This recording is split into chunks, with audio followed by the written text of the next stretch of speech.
Bonjour mes frères et mes sœurs, je vous salue dans le précieux nom de Jésus-Christ. Moi c'est la sœur Christelle Rolande. J'ai un message de l'Éternel pour son peuple.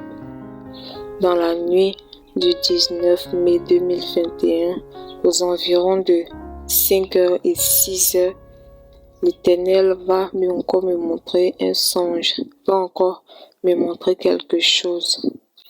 C'est un jour, j'étais là avec moi, mes frères, mon papa, j'étais en famille. Maintenant, tout à coup, il a commencé à avoir des crapauds. Je ne sais pas si ce sont des crapauds, parce que je ne sais pas faire la différence entre un crapaud et une grenouille. Mais néanmoins, c'était ça. Il y en avait partout, il y en avait partout. Exactement comme la Bible le décrivait, les criquets, c'était comme ça. Il y avait des grenouilles partout. Il en avait, en tout cas, il en avait partout. Il en avait tellement. Mais d'un coup, ça a changé. Cela, ce n'était plus des crapauds, mais c'était des escargots. Les escargots noirs comme on aime manger là. C'était ça. Il y en avait. Même chose comme ça, il y en avait partout encore. Donc, comme c'était des escargots et nous on mangeait, donc mon petit frère et moi, on a commencé à prendre un fer et on a commencé à enlever les escargots dans la coquille. Donc, on a rempli une cuvette. On a rempli. Mais malgré qu'on a rempli, mais ça ne finissait pas. Il y en avait trop. Il y en avait partout, collé de partout. Et puis un coup, ça a encore changé. Quand ça a changé cette fois-ci, c'est comme si nous étions au bord de la mer. Il y avait de milliers de personnes. C'est un peu comme si c'est toute la terre entière même qui était rassemblée au bord de la mer là. Maintenant, devant, il y avait d'énormes vagues, je vous dis, d'énormes vagues qui venaient vers nous. C'est-à-dire ce jour-là, c'était encore la fin du monde. Il y en avait d'énormes vagues vraiment. Maintenant, étant au bord de la mer, ma maman avait pris mon bébé de 2 ans, Marie-Esther encore. Maintenant, elle avait tressé chapeau, natte des enfants, et puis elle a mis corée. Maintenant, à ma grande surprise, elle a aussi tressé mon fils, qui aura bientôt 5 ans. Elle a fait même chose, elle a natté chapeau, et puis encore elle a mis des corées. Maintenant, j'ai dit, mais maman, mais pourquoi tu as tressé Chriso? Et puis encore tu mets corée dedans. Mais c'est un garçon, pourquoi tu as fait ça? Je commençais à me plaindre. Parce que ma maman avait tressé mon fils. Et en même temps, je me suis rappelé dans la Bible que la femme ne doit pas faire ni porter des vêtements d'homme, ni l'homme vice-versa. Et puis ma maman a tressé mon fils. Et puis en plus, elle a mis corée. Donc je me suis fâchée. Et quand je me suis fâchée, j'ai commencé à me disputer avec elle. Maintenant à côté, j'ai vu ma belle-sœur avec ses 3 filles et son garçon. Maintenant, j'ai vu aussi que ma belle-sœur, la même coiffure qu'elle a fait. Elle a fait la même coiffure avec tous ses 4 enfants, c'est-à-dire inclus le garçon. Et la tresse qu'ils avaient fait, c'était la tresse des peuls là, où on met 2 coris, 2 nattes de chaque côté des oreilles là. C'est comme ça qu'elle s'était tressée. Et elle a fait la même coiffure. Et la couleur des mèches qu'ils avaient mis, c'était la couleur jaune orangé. Maintenant, quand j'ai vu, j'ai dit, mais aïe, il y a la tête là-bas, tout est jaune là-bas, c'est quoi ça là? Même elle a tressé son fils aussi. Mais ça aussi, c'est quoi? Et puis, j'ai laissé tomber. Maintenant, les vagues qui venaient, c'était tellement haut. Donc, j'ai voulu fuir. Donc, j'ai essayé de me retourner en reculant. Quand j'ai tendu la tête, j'ai regardé derrière moi. Les vagues même que j'ai vues, et les vagues étaient tellement proches. J'ai dit, bon, ok, c'est pas la peine. Je vais m'arrêter. Là où les vagues vont nous trouver, ça va nous trouver là. En même temps, tout à coup, les vagues qui étaient juste devant nous, les vagues là sont montées et c'est venu tous nous ramasser un coup, tout d'un coup. C'est venu avec force et ça nous a tous balayés. Donc quand ça nous a tous balayés, ça a commencé à détruire les choses, ravager tout. Donc moi, je me suis mis à chanter une chanson.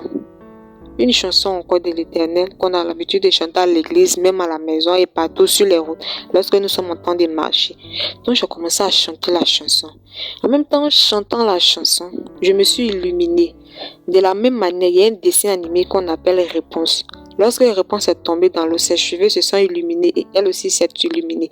De la même manière, elle s'est illuminée. C'est de la même manière qu'en chantant cette chanson-là, je me suis illuminée. Et quand je me suis illuminée, et puis j'ai ouvert les yeux. Donc quand j'ai ouvert les yeux, les personnes que l'eau avait pris là, ils avaient les yeux fermés. Donc quand ces personnes entendaient la chanson que je chantais, eux aussi ils ont commencé à s'illuminer. Et cette couleur était la couleur verte. Je me souviens très bien, c'était la couleur verte. Nous avons commencé à nous illuminer de couleur verte.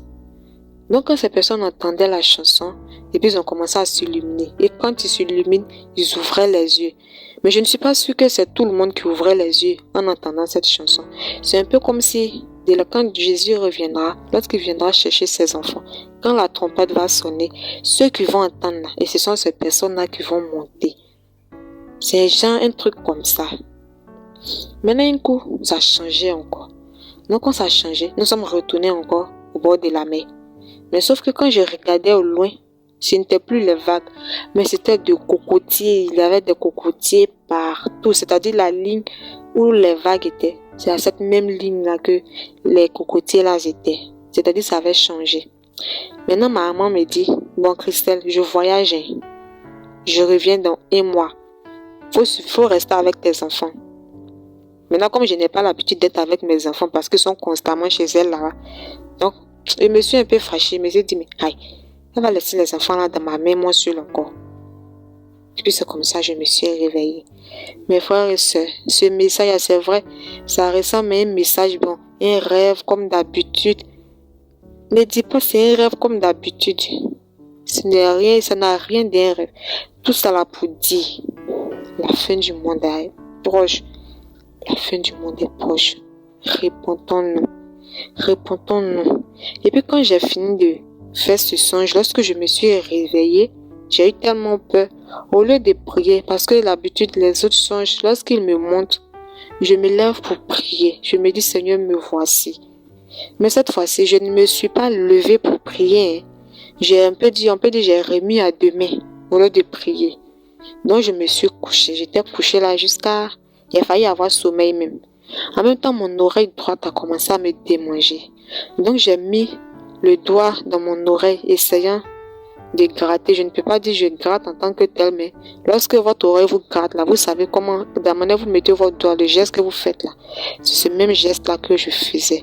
Maintenant, en faisant ce geste là, en même temps, l'Éternel a commencé à me parler. Il me dit, pourquoi tu fais ça? Pourquoi tu fais ça? À chaque fois, je te donne des messages, je te montre des choses, je te fais faire des rêves en forme de songes. Pas pour que tu les gardes pour toi, mais pour que tu transmettes le message. Pourquoi tu gardes ça pour toi? Ou bien tu veux que je te punisse d'abord? Lorsque l'Éternel a fini de me dire, est-ce que moi je veux qu'il me punisse d'abord avant que je transmette son message? Automatiquement, mon oreille a cessé de me démanger. Je vous le dis, mon oreille ne m'a plus démangé durant tout le long de la journée. Mon oreille ne m'a plus démangé. Donc, juste vous dire, si l'Éternel vous montre des choses, s'il vous fait voir ou vous fait comprendre, vous fait entendre des choses, ne dites pas, peut-être, c'est un truc de passager, ça va passer. Ou souvent, dans vos rêves, il vous montre des choses. Ne prenez pas à la légère. Prenez au sérieux. Demandez-lui de vous expliquer, de vous montrer, prier, afin qu'il vous ouvre les yeux sur le message sur lequel il veut vous faire comprendre, ou sur le message sur lequel il veut que vous partagez. Demandez-lui. Il va vous dire, priez. Il n'y a que la prière qui peut nous sauver. Il n'y a que la repentance qui pourra effacer nos péchés. Demandons pardon à notre Seigneur et Sauveur Jésus-Christ, car c'est lui seul qui a la clé de tout. C'est lui seul qui est capable de tout. Donnons notre vie à notre Seigneur Jésus-Christ. Béni soit l'Éternel des armées. Amen.